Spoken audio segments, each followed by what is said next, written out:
We'll now get today's program underway.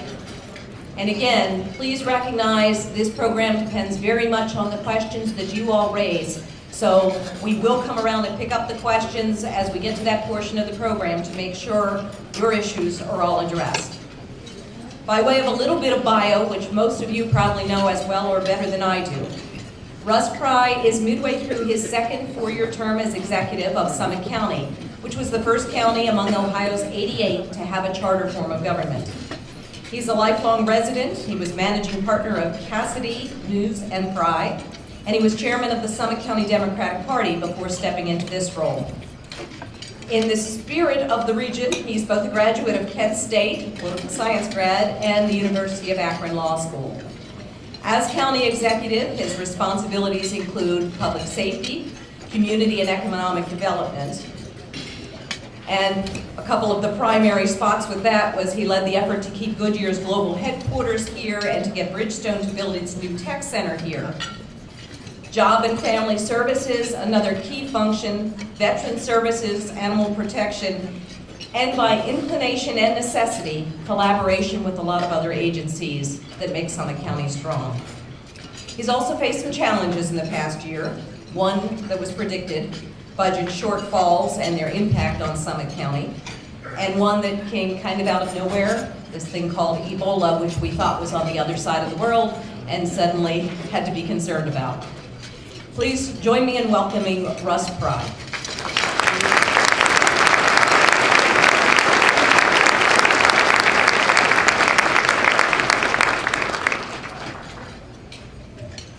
It's going to be a long afternoon, right, Mayor?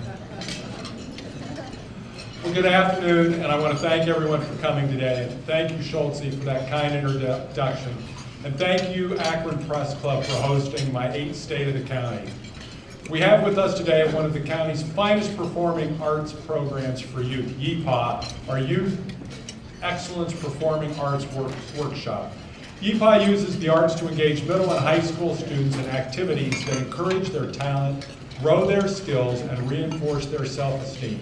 Thank you for that wonderful performance. Let's give these young people a nice round of applause.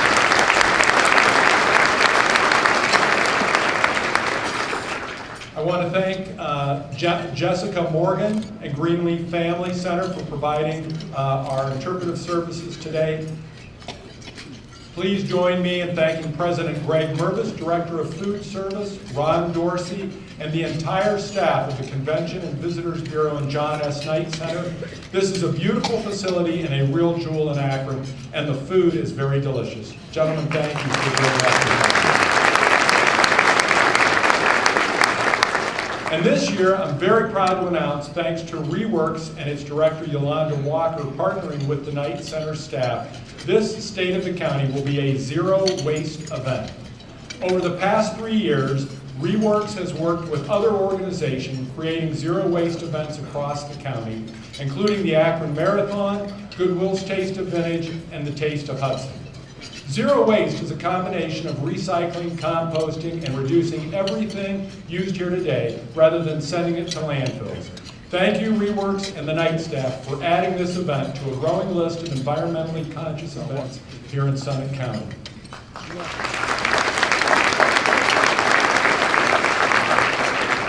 I want to welcome to many of our partners who work tirelessly to improve our community, including but not limited to our University of Akron President, Dr. Scott Scarborough, Akron School Superintendent Dave James, Public Health Commissioner Gene Nixon, Superintendent of the Summit County Educational Service Center, Linda Fuline, President of the Development and Finance Authority of Summit County, Chris Burnham, Downtown Akron Partnership President Susie Graham, and we're joined with a number of mayors that are here today. We have Mayors Kuchta from Macedonia, Mayor Gonsi from Boston Heights, Mayor Zita from the city of Norton, Mayor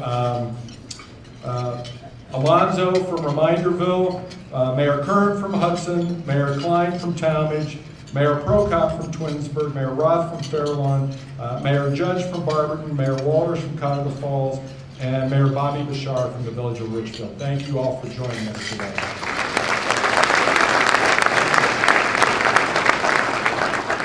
And I want to thank my friend, Akron Mayor Don Pasquale, for being here. Thank you for being a great mayor and someone who I really did enjoy teaching a class last year with at the University of Akron. And even more important, thank you for letting me talk sometimes last year during that class. The mayor and I are very good friends, and we do enjoy exchanging barbs with one another.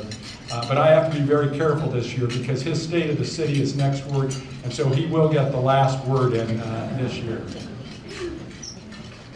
Old friends like Don are hard to replace, and recently a dear friend and important mentor to me, Al Teodosio, passed away. Al was the kind of man everyone should have in their lives to guide them, challenge them, and teach them life lessons. Al did all of that for me as a young lawyer and Democrat. And I know there are many men and women who shared my experience with Al. It was a long time ago, but the lessons are still fresh and his advice still holds true. To his wife Ann and their children, thank you for sharing Al with us over the years. He was a great man and he will be missed.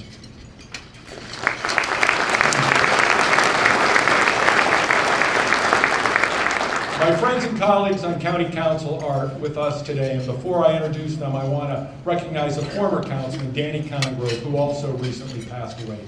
Danny served 16 years on County Council and was a very effective advocate for residents of Council District 6. He was exceptionally congenial, honest, and a friend to all.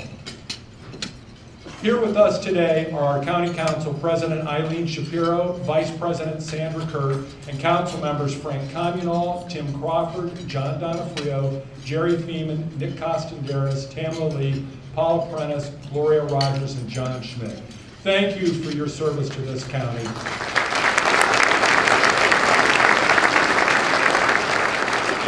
And without the partnership we have, we would not get the things done in Summit County we do. And it has been a great pleasure working with all of you. And it's hard to believe that we're in our 8th year of working together to make the lives of people in Summit County better. The county is lucky to have county office holders who work together well, saving dollars and collaborating on delivering service.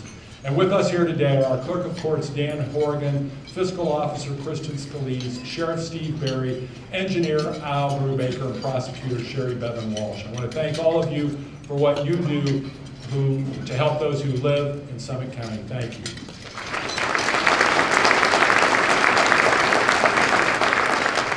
Last week, March 3rd, the county officially celebrated its 175th birthday, and we have made great strides since the time of our creation.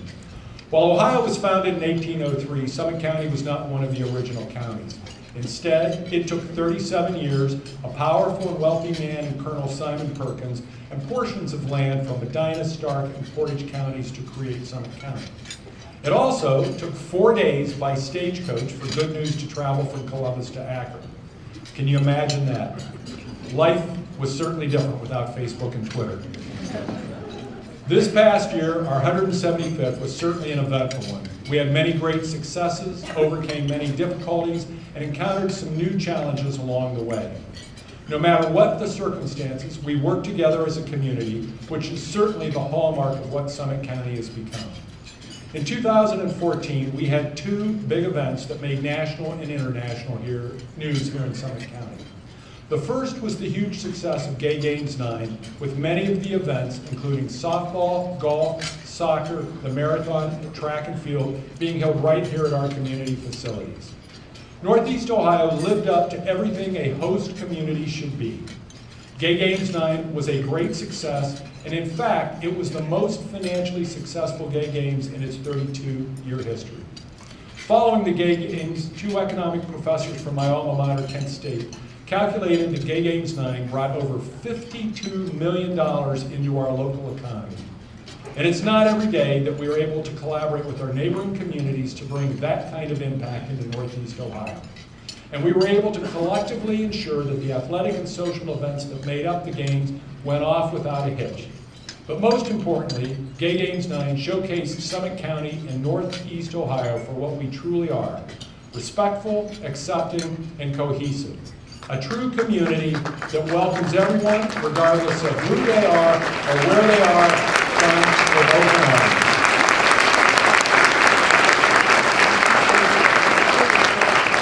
And I'm proud of the citizens of Summit County for their support of Gay Games 9 and for their acceptance of people of diverse background and lifestyles. Our other international story in 2014 certainly started with headlines no one wanted to see, but became a story of how a community can come together and deal with an emergency situation effectively and professionally. On October 15th of last year, as 120 Summit County public health employees were moving into their new facility on West Market Street, Health Commissioner Gene Nixon was notified and briefed by the Ohio Department of Health regarding a probable local connection to a confirmed case of Ebola in the United States. Over the days that followed, Summit County Public Health, the County Emergency Management Agency, our hospitals, police, fire, EMS, and many other local organizations worked with both state and federal officials to coordinate an orderly and calm response to a potential yet unknown epidemic and what could become mass panic.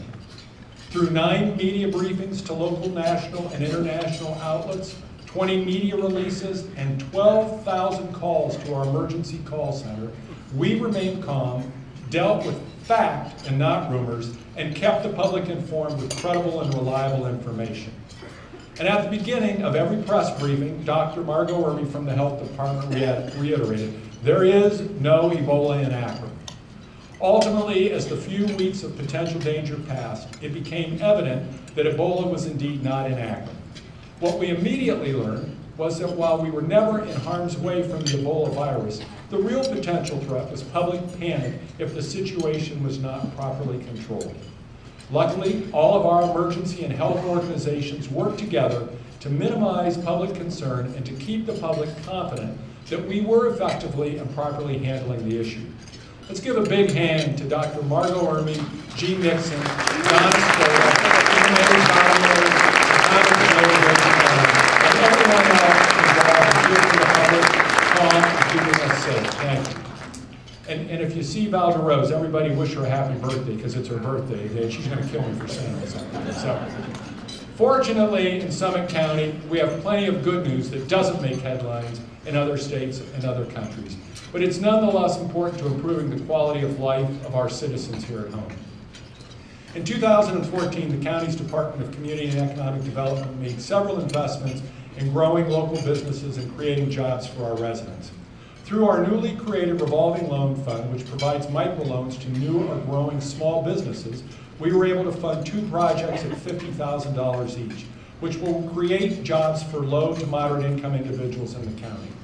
Through funds leveraged in partnership with Cascade Capital, we were able to fund 2 additional projects for an additional investment of $100,000. And I'm also very pleased to report that the efforts of many of you in this room to grow local business, expand our local economy, and continue to develop land for productive use is paying off. One economic indicator in our county is the number of building permits we issue each year. In 2014, our Division of Building Standards continued to see a rise in the number of plan reviews and permits issued for both commercial and residential construction. Last year, we issued over 16,600 permits and reviewed over 4,000 plans, representing a total construction value of $3.2 billion in the 23 jurisdictions served by our building department.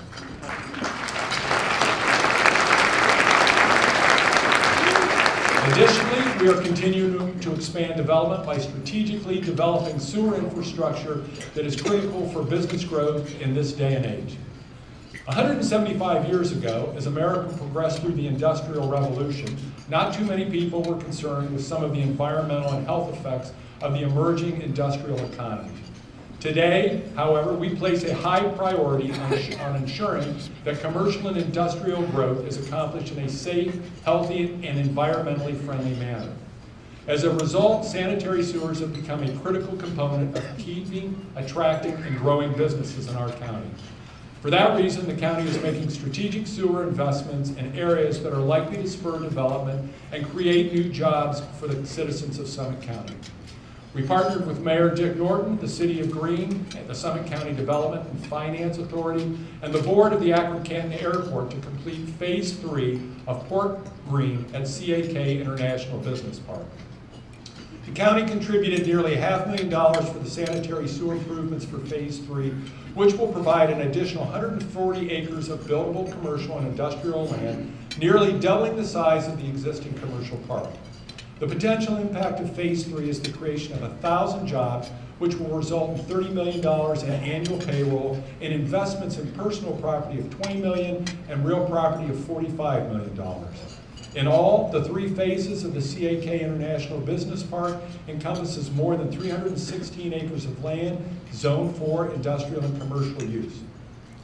Several years ago, our Department of Environmental Services partnered with the City of Stowe and the City of Hudson to construct a pump station on Seasons Road with the necessary capacity to promote and accommodate development around the Seasons Road and State Route 8 interchange. DOES has worked with the City of Stowe to obtain and contribute a federal grant for $500,000 for the construction of a sanitary sewer connected to the Seasons Road pump station to service new developments being built on McCully Drive and Allen Road by Albrecht Incorporated and J&E Development Corporation. DOES is also working with Brennan Holdings and Ray Fogg Corporate Properties to develop a 45-acre industrial park and a 108,000 square foot office warehouse building on the southeast corner of Seasons Road and Route 8. The first phase alone is an investment of about $7 million. Now, while many of us in this room work very hard to create jobs and grow businesses here in our community, an equal number of us tirelessly work to provide a safety net for those less fortunate than us, and for those dealing with issues such as addiction. In order to address one of the most pressing issues facing our young people today, the ADM Board convened the Summit County Opiate Task Force just over a year ago to bring together representatives from over 60 organizations and sectors of our community. In its first year, the Opiate Task Force has begun to develop strategies to address the opiate epidemic in our community, including providing increased access to the overdose prevention drug Narcan to first responders and clinics, providing training sessions for physicians, and establishing a speakers bureau to educate and inform the public. Together, these task force members are working diligently to curb the impact of a drug that is destroying and ending the lives of too many in our community. Last year, through the hard work of our Department of Job and Family Services, we were able to successfully ensure that state and federal funding was maximized and additional monies were brought into Summit County through partnerships with other counties. Of the initial $20.8 million in state and federal funds we received, we used 99% of it and improved the lives of families here in Summit County. And I want to thank Terry Burns specifically from our Department of Jobs and Family for all of her work on that. Additionally, as the Affordable Care Act ramped up last year and Medicaid expansion was implemented in Ohio, our Department of Job and Family Services processed thousands of new applications for Medicaid from Summit County residents. As a result, over 25,000 people who would not have qualified in the past now have access to health care. And for the 4th year in a row, we also received funding from the state to operate a summer youth program to employ low-income youth between the ages of 16 to 24 in our community. However, this year we tried something a little different. Capitalizing on what we have learned from our workforce development efforts, we required the participating youth to attend a 4-hour class before they began their work that was geared towards teaching them the soft skills of employment: how to dress, why it's important to show up to work on time, and how to speak to your boss. While those are things that most of us in this room take for granted, many underprivileged youth are raised without those lessons. And the results we saw were remarkable. In 2014, the number of youth participating in our program increased, the number of early dropouts decreased, and the percentage of youth that completed the entire 11-week work experience was off the charts compared to previous years. And it's those simple common sense initiatives and strategies that we have become known for in Summit County, and it's those same practices that are setting our younger generations up for success that will be unseen in other parts of our country.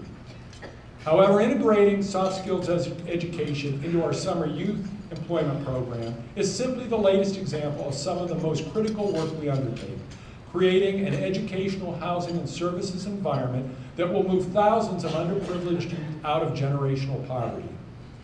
Starting 6 years ago, the Summit County First Things First initiative has worked tirelessly to remedy obstacles and improve the overall climate for children ages 0 to 5. Since its inception, the 6 operating work groups of First Things First have identified goals and strategies and put plans into action in order to make significant advancements in our community for the benefit of providing children with a healthier and more successful future. The Early Care and Education Committee has spearheaded the development of the Transition Skills Summary to help teachers measure and share children's progress towards meeting early learning milestones.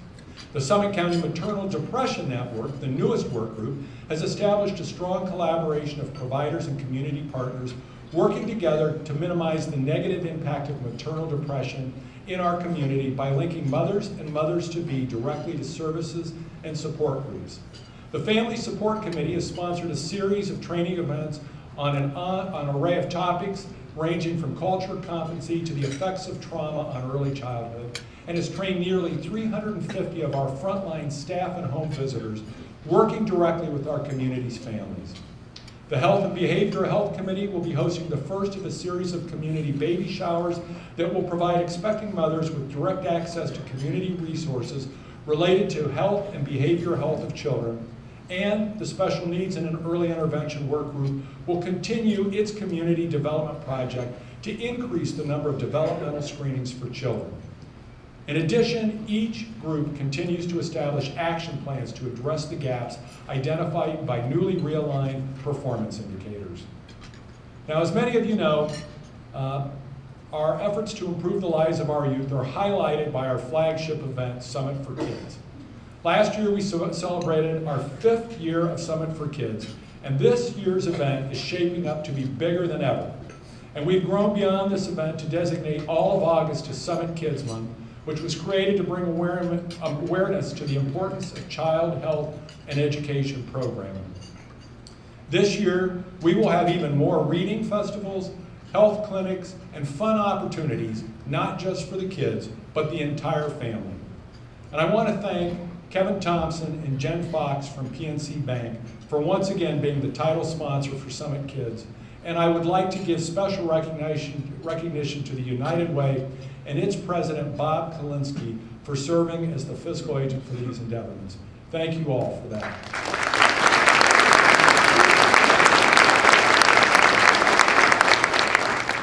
Sometimes, however, I think we take for granted how much further ahead on these issues we are than most of the country. And 2 weeks ago, I had the pleasure of attending a 2-day conference and planning session in Washington, D.C., focused on the nexus between education and affordable public housing. I was joined by Dave James of the Akron Public Schools, Tony O'Leary, Christina Hodgkinson, and Chris Uhas of AMHA, and Darren Weimer of the Summit Education Initiative. At this conference, we were one of 3 communities in the nation recognized as using promising approaches that align our education system with our public housing authority in order to provide transformative services to at-risk youth in public housing.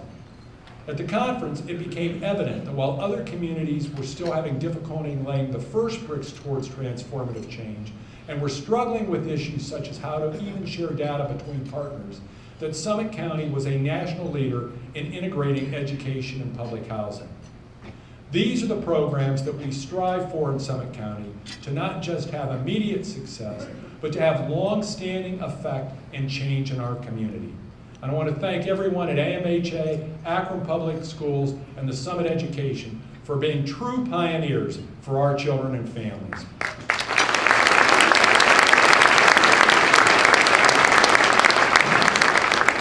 While we had many successes in 2014, it was not a year that came without its difficulties.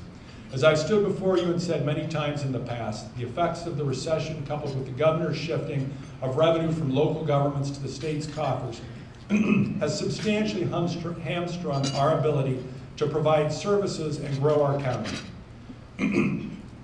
Recent estimates have determined that in the last 4 years, Columbus's politics have cost local governments in Summit County, from the county government to our cities, villages, townships, schools, and libraries, over $100 million. In response to these cuts, we've done what most other local governments in Ohio had to do: cut staff, cut services, and cut investments in the community. And since 2008, the county has reduced overall employment by over 800 employees across every county office. We've collaborated and consolidated with every other level of local government in the county in order to save costs. We've cut discretionary spending, reduced our general fund spending by about $20 million, and reduced our overall spending by $100 million. And in Summit County, we operate county government at the lowest per capita cost of any metropolitan county in Ohio. And it's not even close. Where we spend $193 per resident, the closest metropolitan county spends $251 per resident, and it tops out with Franklin County at $342 per resident. However, just like all of you, while we have cut substantially at some point, you reach the bone.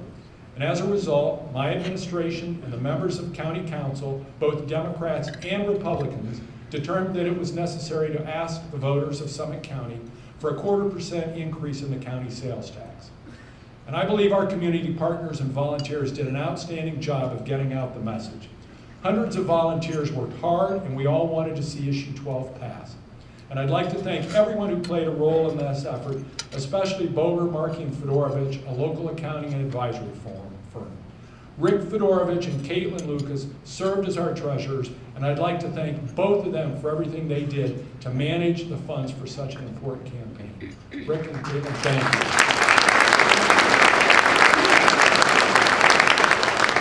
Unfortunately, the voters determined that we had not made our case, and Issue 12 was defeated in November.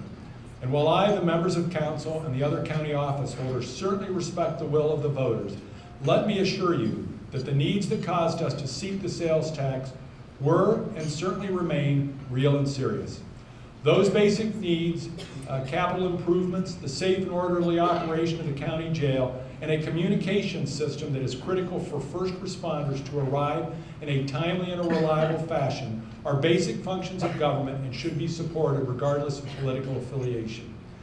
As money has dwindled from the state and the economic downturn impacted everything from sales tax to property tax, reserves for capital repairs and maintenance have been depleted.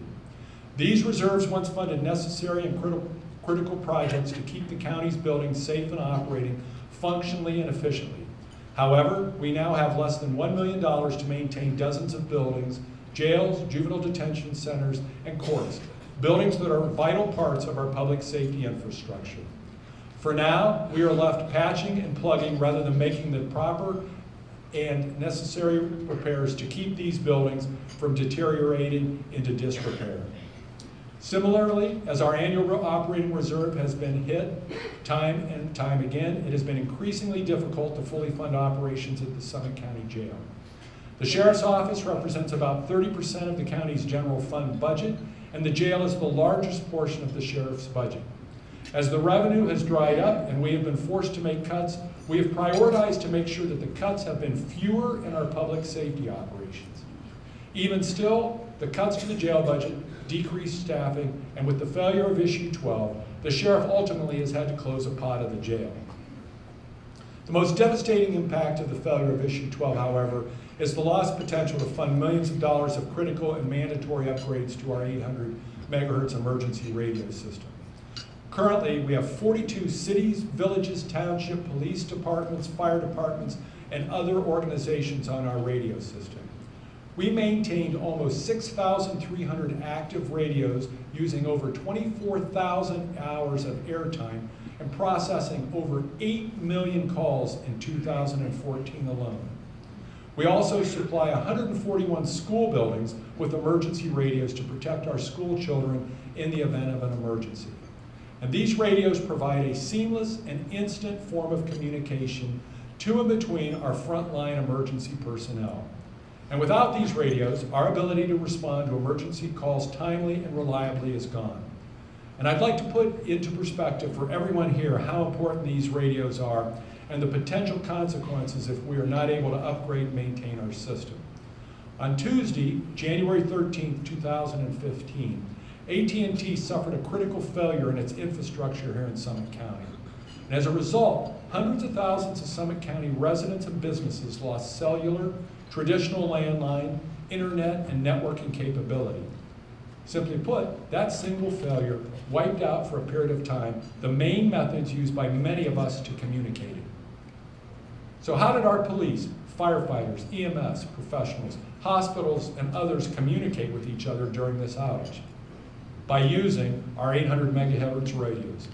When hospitals couldn't be contacted by traditional means to communicate information about an emergency patient being driven to the hospital, the radios worked and were used so that EMS professionals and doctors could do their jobs.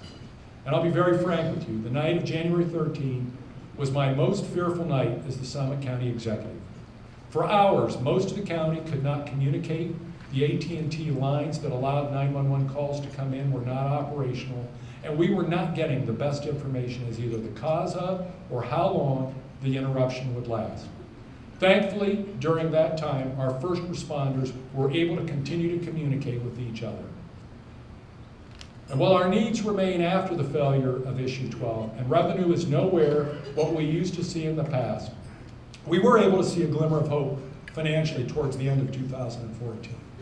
The final months of 2014 certainly offered some encouraging economic trends in Summit County. Our local economic activity picked up pace in several key areas that would seem to point to sustainable economic growth. In December, our sales tax distribution from the state was 19% larger than the year before, and for the year, sales tax revenue was up 7.3% over 2013. Certainly a sign of strong consumer spending. And while this was surprising, maybe the biggest surprise of the month was our property conveyance tax results. Our conveyance fees for December were double those in 2013 and allowed us to hit our annual estimate after we had trailed forecast all year. For the year, our total general fund revenues came in at over $103 million, almost $2 million over estimate. Nearly all of this increase was attributable to the 7% growth in sales tax. However, the reality is that while we are beginning to see positive signs and limited positive growth, our critical needs continue to outpace our growth. Unfortunately, I do not believe that help is going to come from Columbus. To the contrary, the governor's budget plan seeking another 0.5% sales tax increase to fund tax cuts for wealthier Ohioans will only make it harder for us to return to the ballot and state the case for funding our local needs. Instead, we must continue to collaborate locally to develop solutions to these needs. For those reasons, my administration is developing a plan to fund the necessary upgrades to the radio system. We've begun discussions with the city of Akron, who with the county jointly owns the radio system infrastructure. Together, we will develop a plan to do what is necessary to ensure that the backbone of the radio system remains intact, that is fully upgraded by 2018, and that it will continue to be maintained going forward. While we will find a solution for the radio system background infrastructure, each individual community must still find a way to obtain upgraded radios at a cost that most communities can ill afford. And while we are on the themes of advancing technology and government changing to do more with less, it is important to highlight how the county will be changing the way we do business in a major way in 2015. As we celebrate the county's 175th birthday, we are reminded how quickly things change and how rapidly technology is changing the world around us. Because of the constantly changing technology landscape, almost every major company in the world has centralized its information technology operations in order to develop uniform practices and spur innovation. This past November, the voters of Summit County moved us in the same direction when they voted to amend our charter in order to consolidate numerous information technology departments throughout the county into one consolidated Department of Technology under a single Chief Information Officer. I originally proposed to consolidate IT department to the Charter Review Commission and Council because I believe decentralized operation will result in cost savings for the county. I also believe, more importantly, that it will provide a single vision for technology at the county that will feed innovation and keep the county current with ever-changing technology. In January, we began this consolidation process with the first meeting of the IT board, and we plan to hire the county's first Chief Information Officer by July. We will spend the balance of 2015 focusing on creating the department, determining its structure, and determining what IT areas are appropriate to begin consolidation and overhaul. The CIO will evaluate and be responsible for everything from IT staffing to our network infrastructure to the programs and platforms used to deliver services to the public. And the CIO, under the direction of the IT board, will lead our effort to modernize and centralize our IT operations. While this process carries with it an additional upfront cost, such as hiring the new CIO, It is my strong belief the consolidation of IT operations at the county will bring with it ongoing and long-term savings and efficiencies for the county. However, the main purpose of county government is to provide services to residents, most of which are aligned around public safety and social service needs. And the true and immeasurable benefit will be more than money. It will be innovative and strategic development of IT solutions that will provide reliable and improved services to our residents. We must keep up with the times, but in Summit County, we will not just keep up with the times, we will make Summit County a model example in innovative technology as we have done in so many other areas. I look forward to working with the other county office holders on the IT board to make this change approved by our voters a reality. And for those of you who have attended a couple of these speeches in the past, you know that I proudly like to talk about the collaborative government we have, not only among the county office holders, but between the county and its local governments. In 2012, I partnered with County Fiscal Officer Kristen Scalise and the County Council to form the Summit County Land Bank to address the issues of blight and vacant housing in our community. Shortly thereafter, we were awarded a $3.8 million Moving Ohio Forward grant from Ohio Attorney General to demolish vacant houses in the county. Through partnerships with our cities, villages, and townships and subsequent grants from the Attorney General, we leveraged that initial funding into $7.5 million for demolitions here in Summit County. And I am pleased to report that through those funds, we've demolished 963 vacant and abandoned residential properties in 2013 and 2014. Properties that were in such bad shape that they hurt all homeowners, libraries, and schools in the county. But our work on the land bank is far from done. Those 963 demolished homes represent about 20% of the vacant and blighted homes in the county when we started in 2012. Currently, the land bank is utilizing a $2 million grant from the Ohio Housing Finance Agency that will allow us to acquire and demolish more than 100 additional vacant and blighted residential properties in 2015. Additionally, the land bank recently rolled out several new programs designed not only to acquire and remove structures on vacant property, but also to put that property back into productive use in our neighborhoods. For example, we have recently awarded $500,000 in grants to 12 communities throughout Summit County to tear down at least 33 structures. Part of that grant money has been used in Cuyahoga Falls at the urging of Mayor Don Walters to acquire and tear down homes that were damaged in last summer's floods that families in those houses simply could not afford to repair. Together, we have begun to see the positive impact of the land bank and will continue to work with our community partners to stabilize home values in our community. While we demolished vacant houses in 22 of the 31 communities in Summit County through the Moving Ohio Forward program, the results may be most noticeable in the city of Barberton.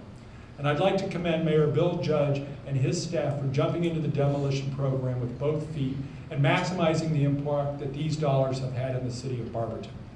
It's my belief that the Land Bank's partnership with the city of Barberton, along with many of the other programs initiated by Mayor Judge, has helped stabilize property values in Barberton, and it is a part why in our 2014 sexennial reappraisal, we saw only a minor decrease in residential property values and a 6% increase in commercial property values in Barberton.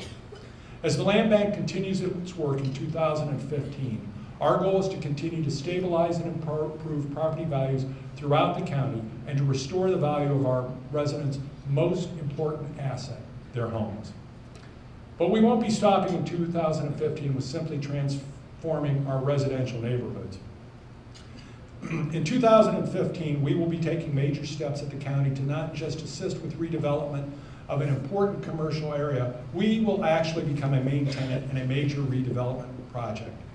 During my State of the County speech last year, I announced a plan to relocate the county's Department of Job and Family Services, Department of Environmental Services, Board of Revision, and several smaller county operations from 5 buildings in the northern end of Akron and Cuyahoga Falls to a single building on the former Firestone Tire headquarters property in Akron.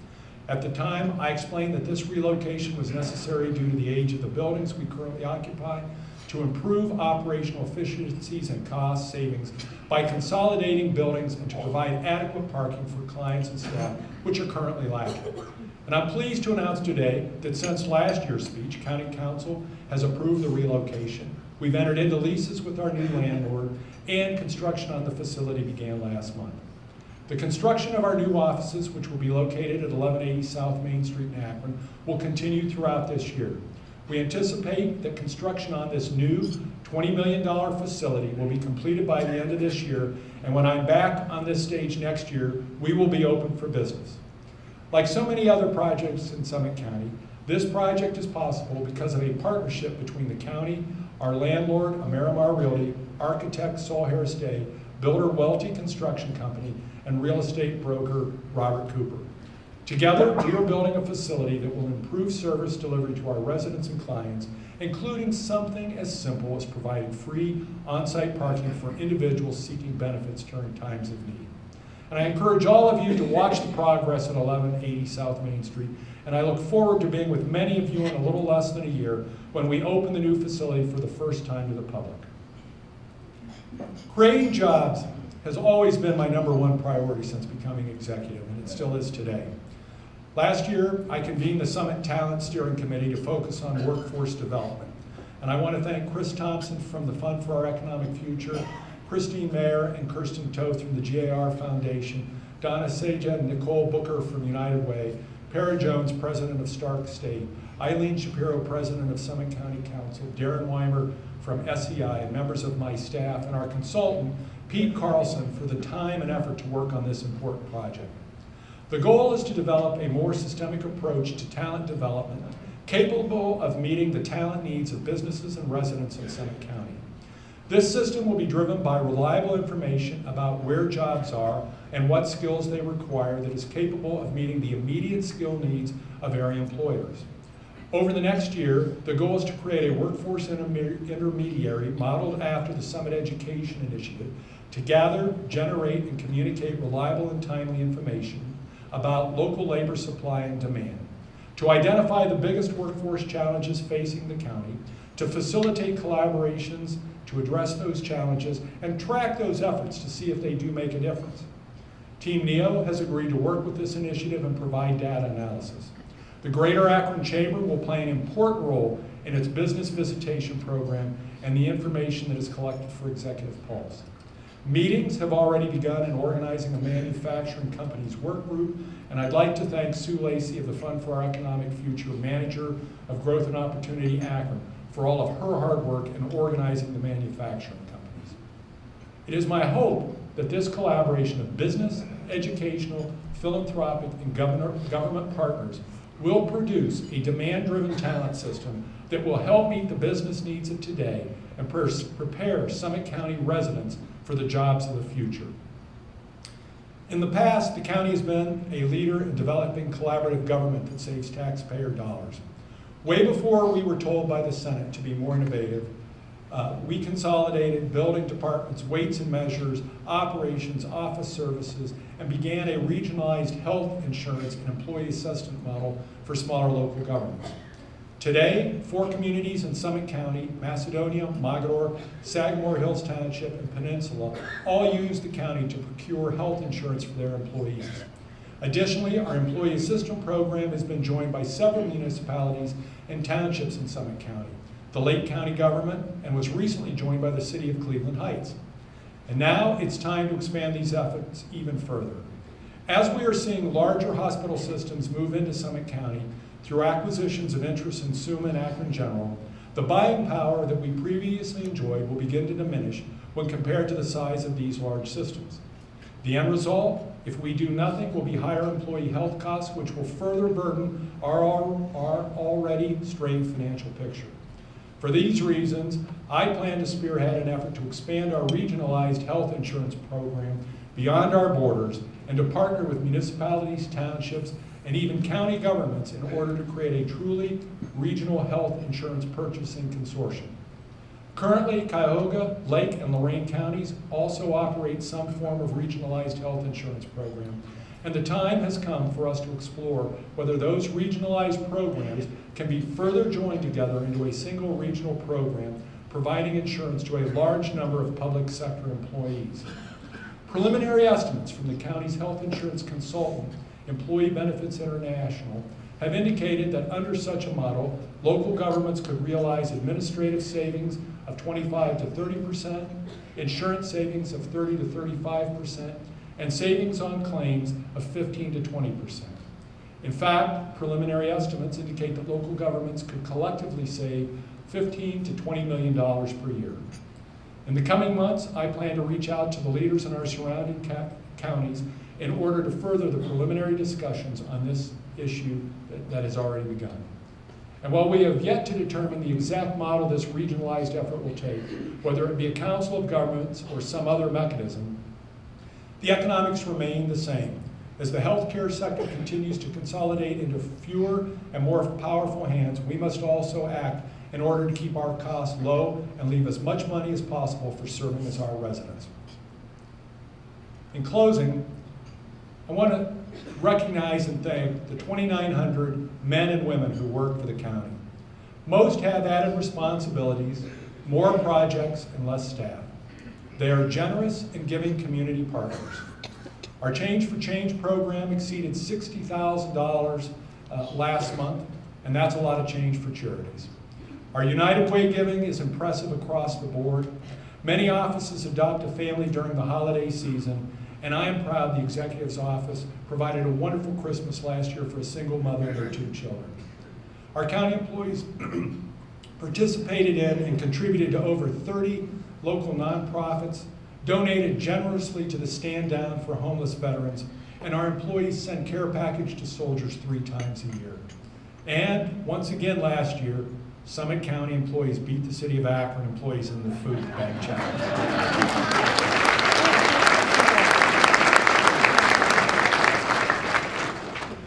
So thank you all for what you do to make Summit County a great place to live. And speaking of our Change for Change program, for those of you who don't know in the room, Chris Hammond is the owner of Rockneys.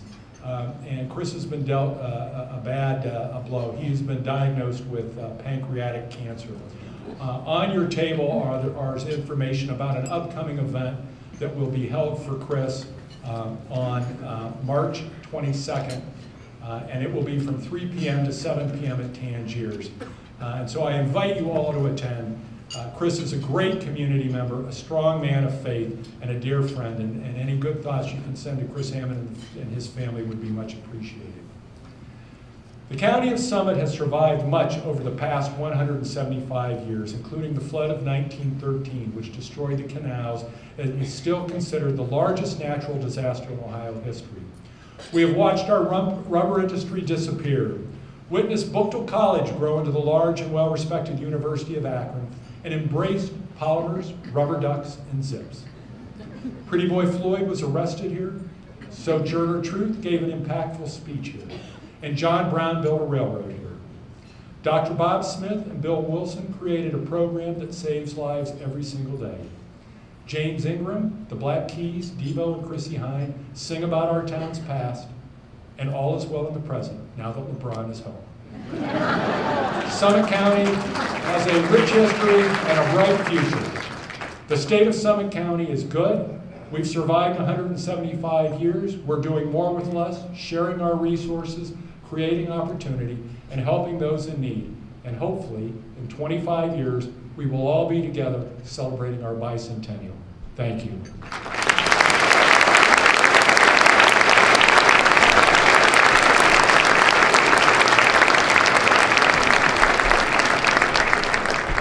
Now for the part of the program when 2 things happen. You'll see folks circulating the room, picking up questions from folks, and you'll see this microphone keep bopping up and down because he's a lot taller than I am. The first question we do have is, what did you learn from last year's sales tax effort? And added to that, do you see a new tax measure on the ballot anytime soon? I think one of the lessons we learned on that was is we need to get more support from all outlying areas of the county. We are looking at whether or not to put back on the a tax increase back on the ballot. But I can tell you, if we don't get support and hear from different parts of local leaders, from our public safety forces, that's something we're probably not going to do. But if we get the kind of support that's out there, we will certainly look at that. But we are going to need a much bigger group of people from the public out there coming and understanding what these public safety needs are from everybody. This is actually pushing that question a little further. Given the need, why didn't the county pursue an increase on the upcoming ballot? I can tell you because we looked at the results last year and the amount of money that was raised to go into that, and we did not think that the timing was right, that just simply putting it back on after the voters defeated it at the margin they did was probably not going to change the outcome. We need to get more support from the community out there. The other thing is it would have also then put us in competition with the library levy that will be on the May ballot, which is another very important issue that's out there, and everyone needs to get out and support our library. And I would not want to do anything that would have a negative impact on our library levy.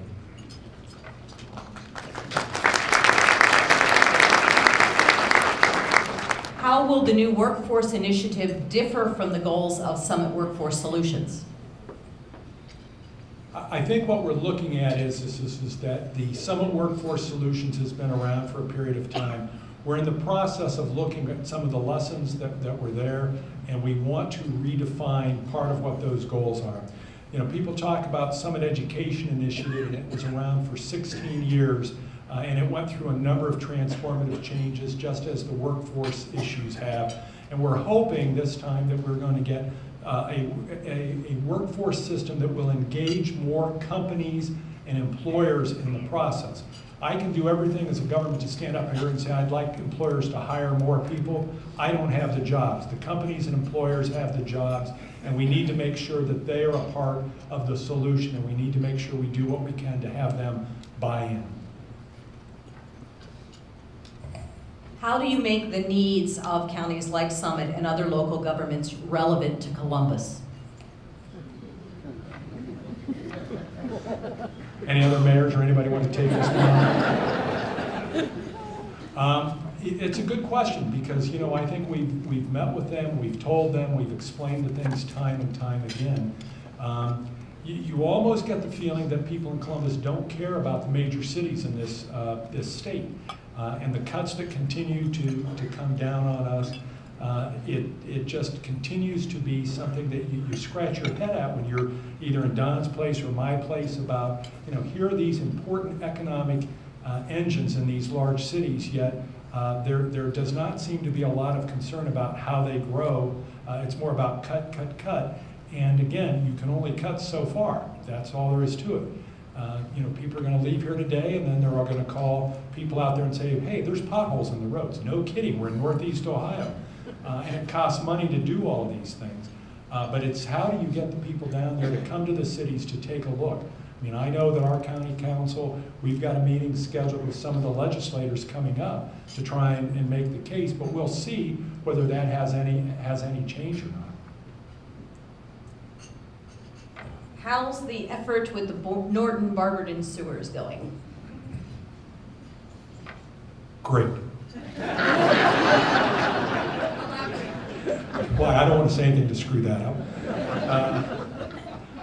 It is, I think things have gone in a very good direction, and I want to commend both Mayor Judge and Mayor Zeta because I think they've taken big leadership roles out there in an effort to make this work. And I've spent a lot of time with meetings with both communities over the last 8 years on this issue, and we are closer now, I think, than we've ever been to putting to something that makes a lot of sense together out there. Norton needs sewers, Barberton has sewer capacity, they are right by one another, and it makes all the sense in the world for this to go forward. And again, I want to tell both Mayor Zeta and Mayor Judge, we're here to work with you to make sure that happens. We seem to have Barberton well represented here. My tax value went from $94,500 to $77,500. It seems like a big decrease, and that seems to be questioning your claim that the demolition program has made a difference. Again, I'm sure that we're going to have individual cases no matter where you are and what the neighborhoods are. I know that our appraisers go out from the fiscal office, look at those. We have the aggregate numbers that are there. Those are the ones that we send down to the state. So I have every reason to believe that those numbers are accurate. But again, you can always file at the Board of Revision to have your tax value increased. if that's what you'd like to do. It doesn't happen very often, but The Summit County Jail got a lot of attention when it came with a release schedule. How has that played out, and what lessons have been learned? well, I've got to tell you, there was some initial press about things that happened right after the sheriff closed a pod, but I can tell you, I have gotten like almost no calls about it since that initially happened. So I'm not hearing from any other political leaders, police chiefs, or anybody else in the public safety about it. It almost is as if that people have accepted this and it isn't creating a problem, but it's also one of the things that gives me concern if we're going to go back to the ballot, is if people out in the community don't see this as a problem, I don't think that the residents in the suburbs are going to see it as a problem. How would you rate Don Plusquellic as a college professor?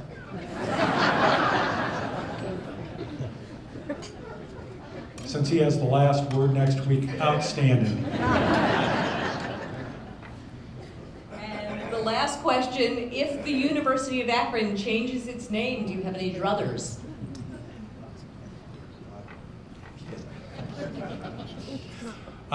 No, I believe, I hope that the name stays the same. It's one of my alma maters. I'm proud to be a graduate of the University of Akron.